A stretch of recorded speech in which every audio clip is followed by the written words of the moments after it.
My name is Andrea Rogers. I'm a citizen of the Cherokee Nation and I'm a writer. Unfortunately, in recent times, we've seen an uptick in racist activities. People with Asian heritage have been among those targeted. Anytime we can safely interrupt racism, we should. I want to thank Edith Campbell for giving me the opportunity to celebrate Asian Heritage Month by talking about a series I recently discovered. It's by Japanese-American writer Debbi Michiko Florence, and it's one of my new favorites. Debbi is also the author of a new book I'm looking forward to reading called Keep It Together, Kaiko Carter.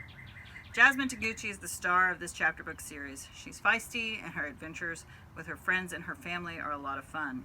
And at the end of each book is a very cool activity. And I'm going to talk about the one at the end of this book here in a minute.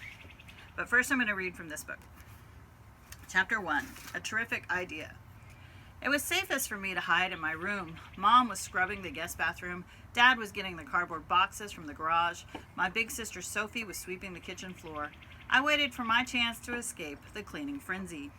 I, Jasmine Toguchi, do not like to clean, but I do like to climb trees, eat dessert, and make messes.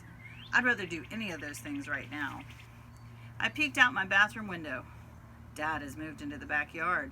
I tiptoed out of my room. Nobody in the hall. I ran to the front door, but just as I put my hand on the doorknob, I heard footsteps behind me. Jasmine Toguchi, where do you think you're going? I turned slowly to face my mother. We need to clean the house before everyone arrives tomorrow, Mom said. Now go help your sister. Walnuts! This was exactly what I was trying to avoid. Helping Sophie would mean I did all the work while she bossed me around.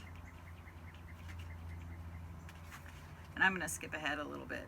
Sophie does just that. She bosses her around. And actually, when I was reading this with my daughter, she said, oh my gosh, that sounds just like our family. Sophie is just like my older sister. And we have been doing a lot of house cleaning. And so it feels like it never ends. And I can tell you, nobody really enjoys it. But let me skip ahead. We were getting ready for Mochi Suki. Every year, our relatives come over to our house to celebrate New Year's. We spend the entire day making mochi, Japanese sweet rice cakes. It's hard work to make mochi, but there's a reward, eating the gooey treat afterwards. Have you ever made mochi? Well, I hadn't. But at the end of this book, there's an easy to follow recipe. So last night, I got my daughter to help me because she knows what she's doing around the kitchen better than I do. And we made mochi following this recipe. And it was a great reward. So it's kind of like dessert at the end of a really good meal, and that's what this book is. This book is delicious, and so is mochi. So, happy Asian Heritage Month.